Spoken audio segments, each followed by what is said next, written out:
सभी दोस्तों को नमस्कार नमस्ते। दोस्तों, आज इस क्लास में हिंदी के बहुत ही महत्वपूर्ण प्रश्न रहने वाले हैं। अच्छा लेवल है प्रश्नों का और ये कोई पीवाईक्यू है वहाँ से उठाया गया। बहुत ही अच्छे प्रश्न हैं और लेवल भी प्रश्नों का अच्छा है। शुद्ध अशुद्ध, मुहावरे, संधि, समास, सभी जितने जो व्याकरण के पार्ट हैं सभी से प्रश्न उठाए गए हैं। तो आइए देखते हैं। पहला प्रश्न हमारे सामने है, किस विकल्प के सभी शब्द अशुद्ध हैं? व्यावसायिक, मार्मिक, पर्वतीय। क्योंकि, गृहिणी, आह्वान, दिवाली, घोटाला, केंद्रीय, अंधाधुंध, डावाडोल, आगंतुक। तो इसमें कौन सा हो जाएगा? ऑप्शन नंबर जो 4 है, इसके सभी जो विकल्प हैं वो शुद्ध हैं। व्यावसायिक में व्यावसायिक होता है, ये गलत हो गया इसमें। और गृहिणी में जो ऑप्शन नंबर 2 है वो गृहिणी होता है, गृहिणी। और आह्वान में है को हलंत आएगा। दिवाली तीसरे में है, दिवाली में मात्रा बड़ी हो जाएगी। ठीक है, तो ऑप्शन नंबर 4 है, इसमें तीनों इसके विकल्प सही हैं। तो ये इसका सही आंसर हो जाएगा। आगे देखो, निम्नलिखित में से अशुद्ध शब्द नहीं है, यानी कि जो शुद्ध है वो छांटना है। तो कौन सा होगा? पुनरपि, पश्चाताप, अधिशासी, बर्चना। कौन सा होगा इसमें? देखो, तो इसमें कौन सा हो जाएगा? इसमें ऑप्शन नंबर आपका ए है, ये सही हो जाएगा। ठीक है ना? इसकी संधि ये बन जाएगी पुनः प्लस अपि। तो विसर्गों का रे बन गया यहाँ पे। ठीक है ना? और रे बना तो आधा है ये, और ये आधा हुआ तो ए इसमें आ गया। अब ये रे पूरा बन गया, ये बन गया पुनरपि। तो सही है। आगे पश्चाताप में से पूरा आता है। ठीक है, हाँ नहीं, से पूरा नहीं, इसमें क्या हो जाएगा? ये पश्चाताप, ये जो तय है, ये इस एक तय और आएगा इससे, तय से पहले। ठीक है ना? पश्चाताप। अधिशासी में क्या हो जाएगा? अधिशासी में हो जाएगा इस प्रकार से, देखो, अधिशासी, रे वाला सा हो जाएगा आखिर में, और बरसना होगा इस प्रकार से। कैसे? आधा तय से के ऊपर रे और ना। ये बरसना जो शब्द है ये बहुत बार पूछा गया है। ठीक है ना? इसको नोट कर लें। तो कौन सा सही हो जाएगा? ऑप्शन नंबर 1 इसका सही आंसर हो जाएगा, पुनरपि। निम्नलिखित में से शुद्ध शब्द है कौन सा है? देखो, सौंदर्यता, आधीन, लब्ध प्रतिष्ठ, अक्षौहिणी।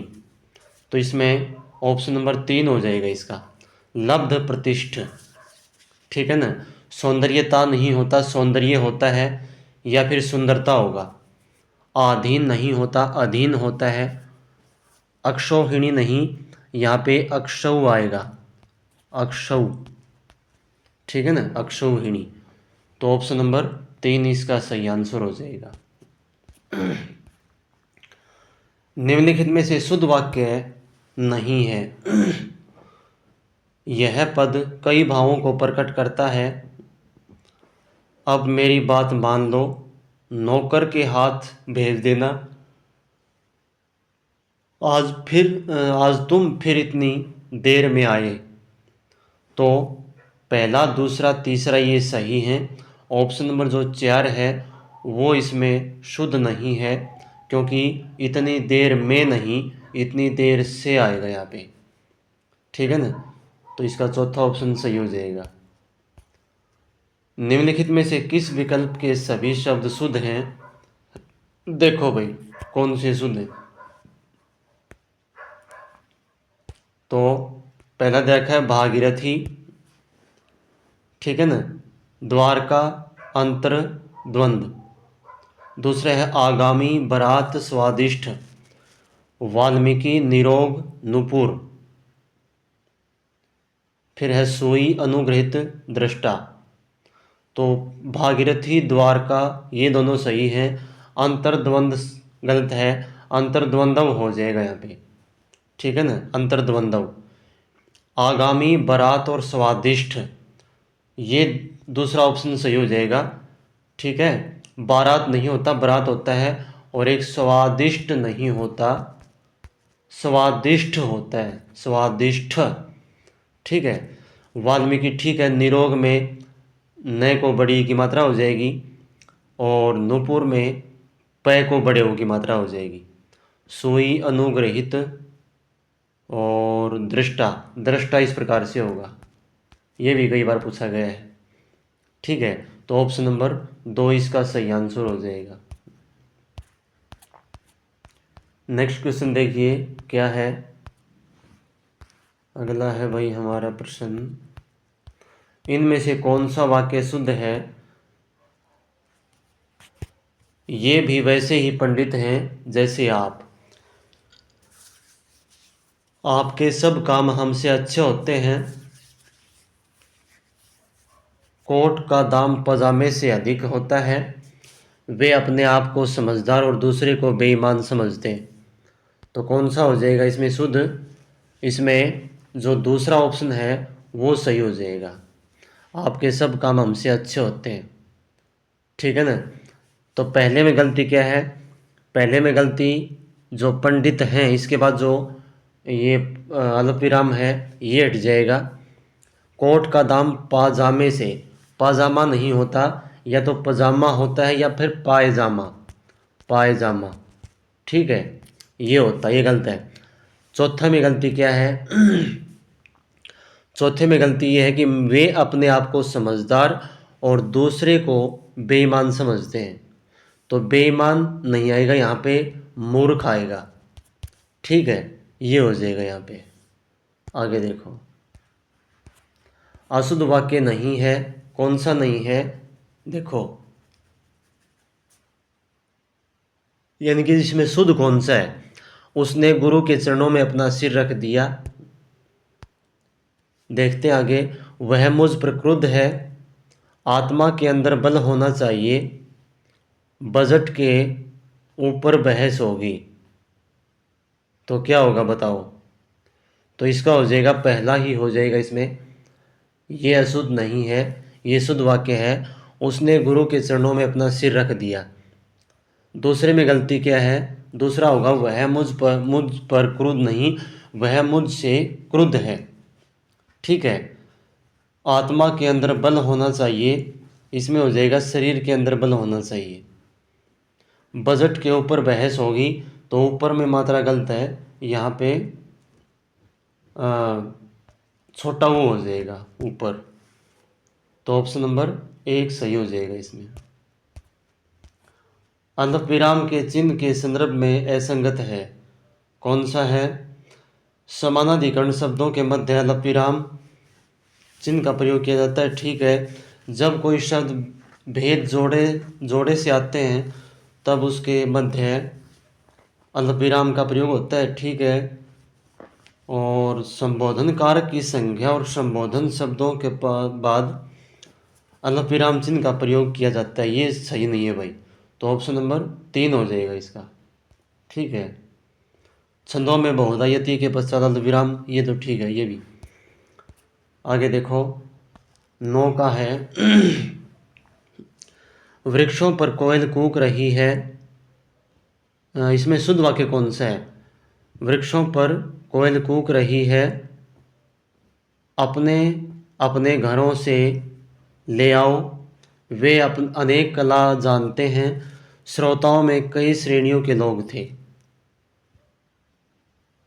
तो बताओ इसमें, तो इसमें ऑप्शन नंबर 4 हो जाएगा इसका सही आंसर। श्रोताओं में कई श्रेणियों के लोग थे। पहले में गलती क्या है? वृक्षों पर कोयल कूक रही हैं हो जाएगा यहाँ पे, हैं। अपने अपने घरों, घरों नहीं, घर आ जाएगा यहाँ पे। ठीक है। वे अनेक कला जानते हैं, कला नहीं कलाएं आ जाता है यहाँ पे, कलाएं। तो ऑप्शन नंबर जो 4 है वो इसका सही आंसर हो जाएगा। योजक चिन्ह का प्रयोग निम्नलिखित में से कहाँ नहीं होता? तो देखो कहाँ नहीं होता भाई। पदबंध को सामासिक पद बनाने के लिए पुनरुक्त शब्दों के बीच में यहाँ भी होता है, द्वंद्व समास के पदों के बीच में यहाँ भी होता है, किसी पुस्तक या अवतरण के साथ उसके लेखक के नाम से पहले, ठीक है। तो ये यहाँ नहीं होता, यहाँ अवतरण चिन्ह हो जाएगा, ठीक है ना, अवतरण चिन्ह हो जाएगा यहाँ पे। तो ऑप्शन नंबर कौन सा हो जाएगा? 4 सही हो जाएगा इसका। किसी के वाक्यों को उद्धृत करने से पहले किस विराम चिन्ह का प्रयोग किया जाता है? किसका होता है? तो इसका हो जाएगा आपका निर्देशक का, योजक चिन्ह, अवतरण चिन्ह। तो यह अवतरण हो जाएगा यहाँ पे, ऑप्शन नंबर 3 यहाँ भी अवतरण चिन्ह हो जाएगा। किस वाक्य में विराम चिन्हों का सही प्रयोग हुआ है? आपने बताया नहीं कि आप कहाँ रहते हैं। आपने फिर कोमा है, नहीं बताया कि आप कहाँ रहते हैं, ये भी गलत है। आपने बताया नहीं कि आपके बाद है अल्प विराम, आपने बताया नहीं कि आप कहाँ रहते हैं। चौथा है यहाँ पे, ये ऑप्शन हो जाएगा इसमें, इसके बीच में कहीं भी अल्प विराम नहीं आएगा। वाक्य जब समाप्त होगा यहाँ पूर्ण विराम आएगा और ये वाक्य सही है। आगे देखो, नेक्स्ट प्रश्न देखिए क्या है। इनमें से कौन सा वाक्य शुद्ध है? ये तो नहीं भाई, ये तो हो चुका। हाँ ये तो हो चुका। आगे देखो, नेक्स्ट प्रश्न है, सिर से पानी गुजरना मुहावरे का निकटतम अर्थ है। तो क्या है इसका? सिर से पानी गुजरना सहनशीलता की सीमा पार होना, यही हो जाएगा शायद। बाकी देखते हैं आगे। बहुत लज्जित होना नहीं है, मर्यादा भंग होना ये भी नहीं है, समय सीमा समाप्त होना ये भी नहीं है। तो ऑप्शन नंबर इसका पहला ही हो जाएगा, सहनशीलता की सीमा पार होना। बाम्बी में हाथ तू डाल, मंत्र मैं पढ़ूं, लोकोक्ति का उचित अर्थ क्या है? तो जिसे शरण दी उसकी रक्षा करना आवश्यक है, जोखिम का काम दूसरों को सौंपकर स्वयं आसान काम करना, आप स्वयं नष्ट होना और दूसरों को भी हानि पहुंचाना, कहना बहुत करना थोड़ा। तो ऑप्शन नंबर इसमें दूसरा सही हो जाएगा, ठीक है ना। बाम्बी में हाथ तू डाल, बाम्बी होता है मतलब सांप का बिल, ठीक है ना, सांप का बिल होता है बाम्बी। तो इस जोखिम का काम दूसरों को सौंपकर स्वयं आसान काम करना। चित भी मेरा पट भी मेरा, अंटा मेरे बाप का, लोकोक्ति का क्या अर्थ है? तो देखो, खेल के सभी दांव पे जानना, हर दशा में अपना ही लाभ जाना, अपनी जीत के प्रति आशंकित होना, दूसरों पर बलपूर्वक रोह जमाना। तो इसका हो जाएगा दूसरा ऑप्शन, हर दशा में अपना ही लाभ चाहना, ये इसका आंसर हो जाएगा। तुम शास्त्री जी के जी पर आरोप लगाकर खालिस्तान की कोशिश कर रहे हो, आकाश के तारे तोड़ने की नहीं है, सूरज को दिया दिखाने की ये भी नहीं है, सूरज पर धूल फेंकने की, ये हो जाएगा यहाँ पे। सूरज पर धूल फेंकना मतलब क्या? उसकी बेइज्जती करना, उस पर लांछन लगाना, ये मतलब होता है इसका। अगला प्रश्न देखो, ये तो वो आ गए फिर यहाँ से, अब सीधे आ जाओ तुम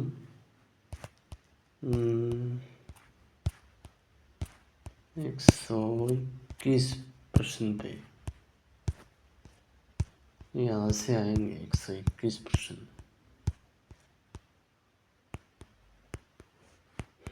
ये आ गए भाई, अच्छे लेवल के प्रश्न हैं, वो लिटरेचर से थे। उच्चारण के अनुसार गलत विवरण है। देखो, तो उच्चारण के अनुसार स्वरों के दो भेद होते हैं, सानुनासिक और निम्नांशिक। सही है ये, ठीक है। कुछ स्वर अलप्राण और कुछ महाप्राण होते हैं, नहीं, सभी जो स्वर हैं वो अलप्राण होते हैं, ये गलत है इसमें। बाकी और देखते हैं आगे। वर्गीय पंचम व्यंजन ङ य ण न म अनुनासिक अलप्राण है, सही है। सभी वर्गों के द्वितीय चतुर्थ वर्ण महाप्राण होते हैं, ये भी सही है। तो ऑप्शन नंबर इसका 2 सही हो जाएगा, क्योंकि ये इसमें गलत विवरण दे रखा है। आगे देखो, यह वर्ण के संबंध में असंगत है, जो ठीक नहीं है। कौन सा नहीं है? ये तालव्य होता है, तालव्य तो अघोष नहीं होता, सघोष होता है ये गलत हो जाएगा। अलप्राण होता है, अंतस्थ भी होता है, तो ऑप्शन नंबर 2 इसका सही आंसर हो जाएगा भाई। डय वर्ण संबंधी सही कथन कौन सा है?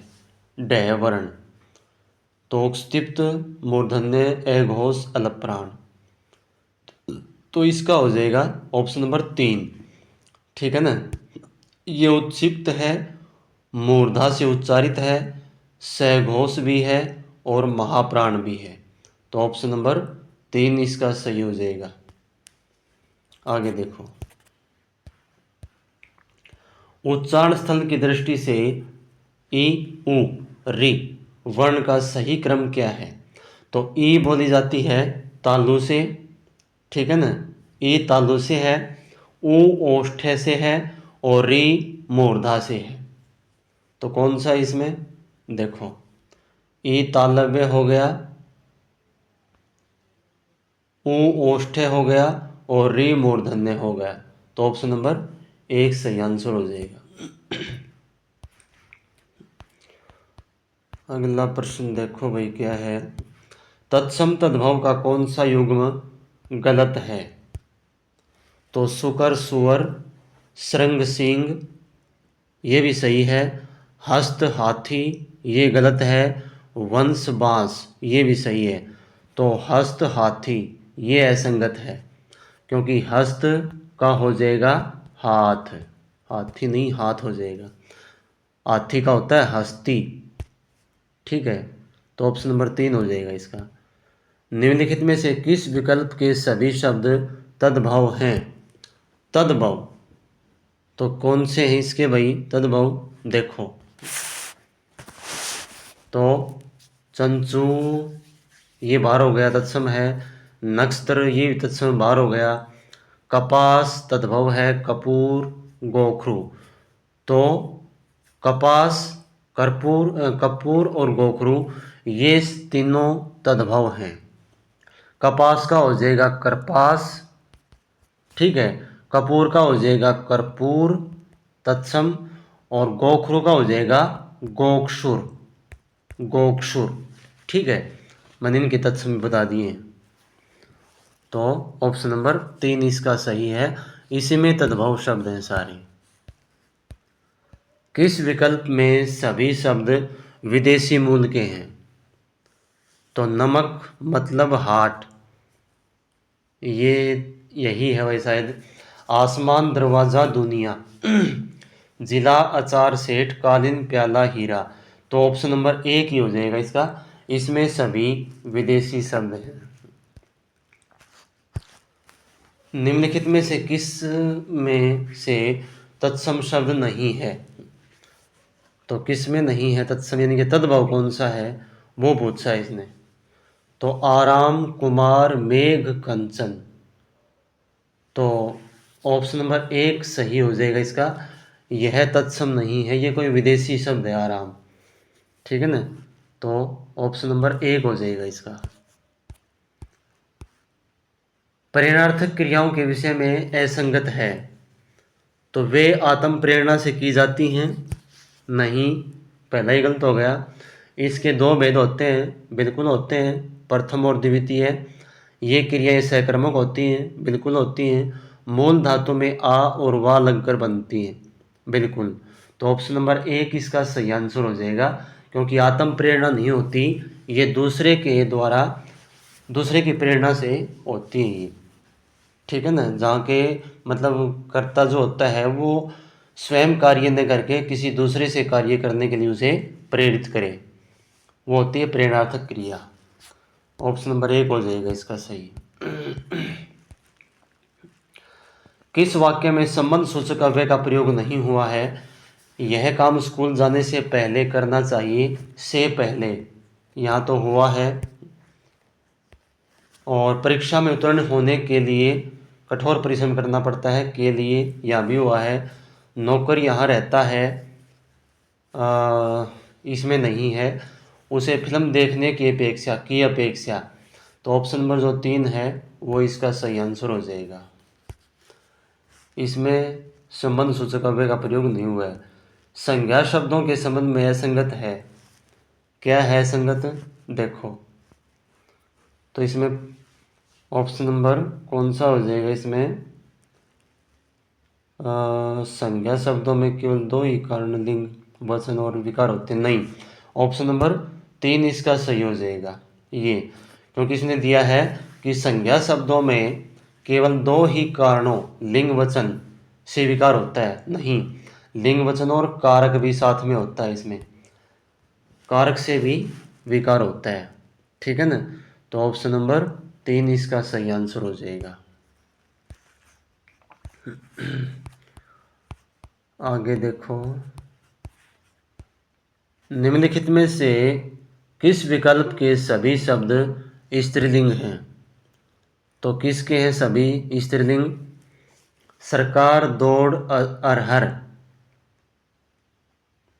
सरकार, दौड़, अरहर, ठीक है ये।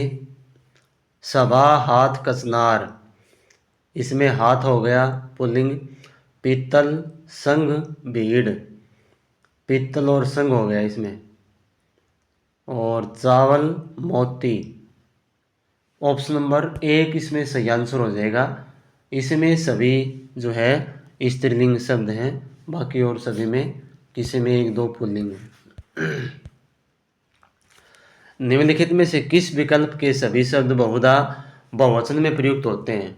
तो समाचार होते हैं, पक्षी नहीं होता। भाग्य, मुनि, लकड़ी, प्राण, दाम, दर्शन, ये हो जाएगा भाई, ऑप्शन नंबर 3 हो जाएगा। कुछ एक ऐसे होते हैं जैसे प्राण, होश, समाचार, दाम, आंसू, दर्शन, ठीक है, बाल, ये सभी हमेशा बहुवचन में प्रयुक्त होते हैं, तो ऑप्शन नंबर 3 हो जाएगा इसका। किस वाक्य में संप्रदान कारक है? तो किस में है? ईश्वर ने सुनने को 2 कान दिए हैं, हमने शेर को देखा है, मालिक ने नौकर को निकाल दिया, लड़का किसी को देखता है। तो 2, 3, 4 में जो है इसमें तो कर्म है ये, किसी को, नौकर को, शेर को, ये तीनों कर्म हैं। बल्कि यहाँ इसका भाव क्या होगा पहले का, कि ईश्वर ने सुनने के लिए 2 कान दिए हैं, ठीक है। ये जो को है ये किसके लिए आया है? संप्रदान के लिए आया है, तो ये ऑप्शन नंबर 1 इसका सही आंसर हो जाएगा। दोस्तों अपने साथियों को शेयर कर दो क्लास को, और जिस साथी ने सब्सक्राइब नहीं किया वो सब्सक्राइब कर लें, क्योंकि हमारे यहाँ बिल्कुल सही और विश्लेषण के साथ क्लास होती है ये। आगे देखिए, किस वाक्य में रीतिवाचक क्रिया विशेषण का प्रयोग हुआ है? मजदूर दिन भर काम करता रहा, ये हो गई कालवाचक क्रिया विशेषण, दिन भर। वह इतना चला कि थक गया, इतना चला कि थक गया, ये हो गई परिमाणवाचक, इतना। दर्शनार्थी एक एक करके मंदिर में प्रवेश कर गए, मंदिर में प्रवेश कर गए, स्थानवाचक, ठीक है। अब आती है, लोग गुरुजी का प्रवचन ध्यानपूर्वक सुन रहे थे, तो ध्यानपूर्वक में रीतिवाचक है, ऑप्शन नंबर 4 इसका सही आंसर हो जाएगा। आगे देखो भाई, वाच्य के विषय में कौन सा कथन सही नहीं है? तो देखो कौन सा नहीं है। कर्तरीवाच्य अकर्मक सकर्मक दोनों क्रियाओं में होता है, बिल्कुल होता है। कर्मवाच्य सकर्मक क्रियाओं में होता है, बिल्कुल सही है। भाववाच्य सकर्मक और अकर्मक दोनों में होता है, नहीं, क्योंकि भाववाच्य जो है केवल अकर्मक क्रिया में होता है, सकर्मक में है तो फिर वो भाववाच्य ही नहीं है। तो ऑप्शन नंबर 3 इसका सही हो जाएगा। आगे देखो, किस शब्द का संधि विच्छेद सही नहीं है? सत्शास्त्र सत प्लस शास्त्र, सुसुप्ति सु प्लस सुप्ति, संवाद में सम प्लस वाद, और समुद्र उर्मी में समुद्र प्लस उर्मी। तो इसका ऑप्शन नंबर जो 4 है वो सही हो जाएगा। ये सही नहीं है, क्योंकि समुद्र प्लस ऊर्मी, ऊर्मी गलत है। ऊर्मी में ऊ बड़ा आएगा। ऊर्मी का मतलब होता है लहर, समुद्र की लहर, ठीक है ना। समुद्र उर्मी, समुद्र ऊर्मी, तो इसमें और गुण संधि हो जाएगी। और यदि इसका समास करेंगे तो समुद्र की ऊर्मी, ठीक है, संबंध पुरुष हो जाएगा। संवाद में ये सही है, ये व्यंजन संधि आपकी। सुसुप्ति में ये भी व्यंजन संधि है। सत्शास्त्र में ये भी व्यंजन संधि है। नियम कौन सा लागू हुआ सत्शास्त्र में? जब तय के बाद कोई स हो सलगम वाला, तो तय का बन जाता है च और स का बन जाता है छ, ठीक है। तो देखो सत्शास्त्र बन गया। आगे देखो, निम्नलिखित में से द्विगु समास का उदाहरण नहीं है। सतसई है, 31 नहीं है, पंचशेरी 5 शेरों का समूह, अष्टाध्यायी 8 अध्यायों का समूह, ये भी है। 31 में कौन सा समास है? तो 31 में है भाई द्वंद्व समास। कौन सा समास? द्वंद्व समास। 1 और 30, 1 और 30, इसमें हो जाएगा द्वंद्व समास। संख्यावाची होने से द्विगु समास नहीं होता। वह आए तो मैं जाऊं वाक्य में प्रयुक्त काल कौन सा है? संभाव्य भविष्यत काल नहीं। हेतुमद हेतु भविष्यत काल ये हो जाएगा। संभाव्य वर्तमान काल भी नहीं है, संदिग्ध वर्तमान भी नहीं है। तो ऑप्शन नंबर 2 इसका सही आंसर हो जाएगा भाई। आगे देखो, निम्नलिखित में से ईय प्रत्यय के योग से निर्मित शब्द है। स्मरणीय, रमणीय, आदरणीय, पाणिनीय। तो इसमें कौन सा हो जाएगा? इसमें है पाणिनीय, ठीक है ना, पाणिनीय हो जाएगा। इसमें पाणिनी प्लस ईय प्रत्यय हो जाएगा। अब समरण, समरण हो जाएगा इसमें, और ये इसमें रमण हो जाएगा, ठीक है। तो इसमें ऑप्शन नंबर 4 सही हो जाएगा। आगे देखो, किस विकल्प में सभी शब्द रात्रि के पर्यायवाची हैं? रात्रि के। सरवरी, निशा, रजनीचर नहीं। रजनीचर का मतलब होता है रात को घूमने वाला। रात्रि, यामिनी, निशीचर ये भी गलत है। रैन, निशाचर, त्रियामी ये भी गलत है। रजनी, निशीथ, विभावरी, ये ऑप्शन नंबर 4 सही हो जाएगा। रजनी, निशीथ, विभावरी ये तीनों रात्रि के पर्यायवाची हैं। किस विकल्प में परस्पर विलोम शब्द हैं? तो गरल, हलाहल। विलोम पूछे भाई, गरल जहर का है, हलाहल भी जहर का है, पर्यायवाची हो गए। कुकृति बुरा, बुरे कार्य, दुष्कृति बुरा कार्य, ये भी पर्यायवाची हो गए। चंचल जो स्थिर न हो, और अस्थिर जो स्थिर न हो, ये भी पर्यायवाची हैं। शूद्र, क्षुद्र और विराट परस्पर विलोम शब्द हैं। चंचल, अस्थिर, हाँ, तो ये क्षुद्र, विराट ये हो जाएगा इसमें, ठीक है ना। ऑप्शन नंबर 4 हो जाएगा। क्षुद्र होता है छोटा और विराट होता है महान। वैसे क्षुद्र का महान भी आता है और विराट भी हो जाएगा। तो ऑप्शन नंबर 4 इसका सही आंसर हो जाएगा।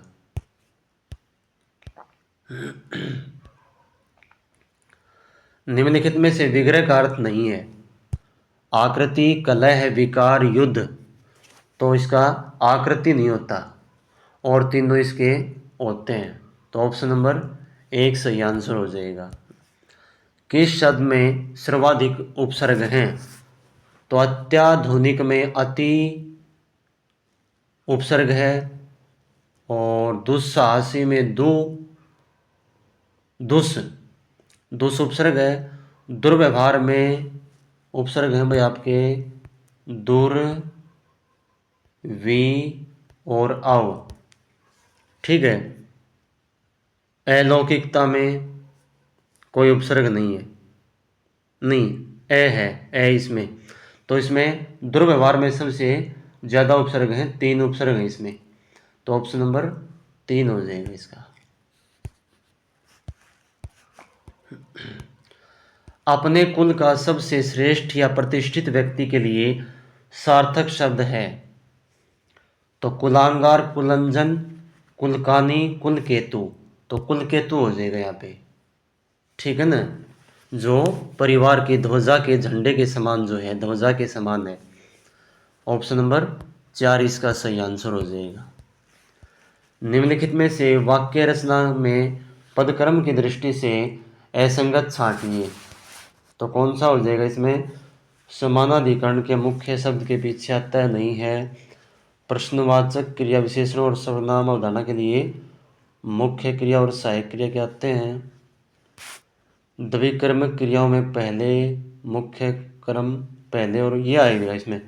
ऑप्शन नंबर 3 हो जाएगा इसमें कि मुख्य क्रम पहले और गौण क्रम पीछे, ये हो जाएगा। आगे है भाई 147 का अनुदित। इसमें से समश्रुत भिन्नार्थक शब्दों का अर्थ संगत जो नहीं है वो छांटना है। अनुदित और अनुदित, अनुदित होता है भाषांतरित, सही है, और अनुदित हो जाएगा अकथनीय, जो कहने योग्य नहीं है। परिष्ट होता है पूछा हुआ, और पृष्ठ हो जाएगा पीठ, दोनों सही है। निहत, नष्ट, और निहित छिपा हुआ, ये भी सही है। उत्पल कमल और उपल रत्न, ये गलत है भाई। उपल का मतलब रत्न नहीं होता, उपल का मतलब होता है ओला। ठीक है ना, ओला, ये हो जाएगा इसमें, या फिर पत्थर। आगे देखो, अगला प्रश्न देखिए क्या है। निम्नलिखित में से संकेतवाचक वाक्य की पहचान कीजिए। भारत एक महान देश है, वह घर नहीं गया था, यदि तुम आओगे तो मैं तुम्हारे साथ चल पड़ूंगा, ये हो जाएगा। यदि तुम आओगे तो मैं तुम्हारे साथ चल पड़ूंगा। इसमें एक वाक्य की क्रिया पर दूसरी शर्त आधारित होती है, यानी कि ठीक है ना, जो कार्य होता है वो किसी शर्त पर आधारित होता है, तो उसको बोलते हैं संकेतवाचक वाक्य। अगला है निम्नलिखित वाक्यों में और वाक्य भेदों को सम्मिलित कीजिए। पिताजी के साथ संभवतः वह भी आए, तो ये हो जाएगा आपका आज्ञावाचक, इच्छावाचक, संकेत, संदेहवाचक, ये हो जाएगा संकेत संदेहवाचक वाक्य। आपको जन्मदिवस पर हार्दिक बधाई, तो ये इसका दूसरा ही हो जाएगा, इच्छावाचक। पुस्तकालय में बातचीत मत करो, तो ये आ जाएगा आपका आज्ञावाचक। अगर रुपए होते तो पुस्तकें खरीद लेता, ये हो जाएगा आपका संकेतवाचक। ठीक है, तो इस प्रकार से आपको मिलान करने हैं। आगे देखिए, और आपकी क्लास का ये आखिरी प्रश्न। इनमें से सरल वाक्य नहीं है। दिन का थका हुआ रात को खूब सोता है, सही सरल वाक्य है। वहाँ जो कुछ देखने योग्य था मैंने सब देख लिया, ये नहीं है भाई। धीरे धीरे उजाला होने लगा, सरल वाक्य है। जहाज का सबसे ऊपर का हिस्सा सबसे पहले दिखाई देता है, ये भी सरल वाक्य है। तो ऑप्शन नंबर जो 2 है वो सरल वाक्य नहीं, बल्कि क्या है, मिश्रित वाक्य है ये। तो इसका दूसरा सही हो जाएगा। तो दोस्तों ये थी आज की क्लास। उम्मीद करता हूँ कि ये जो इम्पोर्टेंट प्रश्न हैं आपको अच्छे लगे होंगे। अपने साथियों को शेयर ज़रूर करना और सब्सक्राइब कर लें चैनल को। तो मिलते हैं अगले ही किसी नई क्लास में। धन्यवाद। जय हिंद, जय भारत।